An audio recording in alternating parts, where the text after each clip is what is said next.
The Nintendo Wii is one of the easiest and most efficient consoles to mod, offering the ability not only to back up Wii and GameCube games, but also to experience second, third, and fourth generation systems.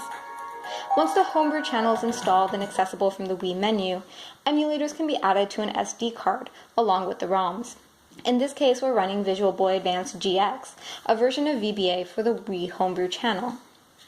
This particular console was modded in the Residual Media Depot while following precise instructions so as not to brick the Wii and render it unusable. First thing I'm going to do is press the home button on the Wiimote to access the VBA GX menu and alter the game settings to allow me to use the Wiimote and nunchuck, since the default configuration is for GameCube controller only. There are also a number of video settings you can play around with, and you can input your own controller configurations as you prefer. The Wiimote and the nunchuck are quite frankly very strange and unwieldy to use. The nunchuck comes with an analog direction stick that slides a little too much compared to the one on the GameCube. There are two buttons you can press with your index C and Z, which I've mapped to L and R respectively. An important note about the VBA GX emulator is that it seems to be running a little fast. Now, had I not been testing out a number of GBA platforms in a short period of time, I might not have noticed, but there's this very real feeling of being rushed through the level. Also, Mario isn't supposed to be able to reach this coin by jumping from the bottom platform. I tried over and over to do so on the Game Boy Advance with very little success. None of this is entirely surprising, since it's not uncommon for game speed on a ROM to differ slightly from that of a cartridge, but the hardware matters here as well.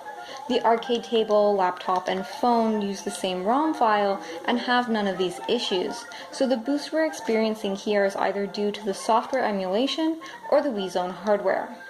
To compound matters, speed isn't necessarily consistent. There are moments where the game speeds up and then slows down, which we can hear through the music.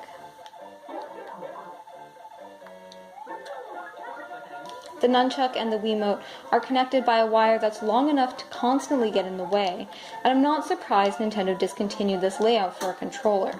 It's awkward, uncomfortable, and unfamiliar in a way that isn't remotely endearing.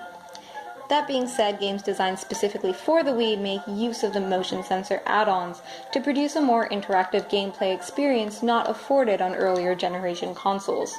So perhaps I'm being a little unfair in my critique of the Wii controllers, since they were never intended for GBA games.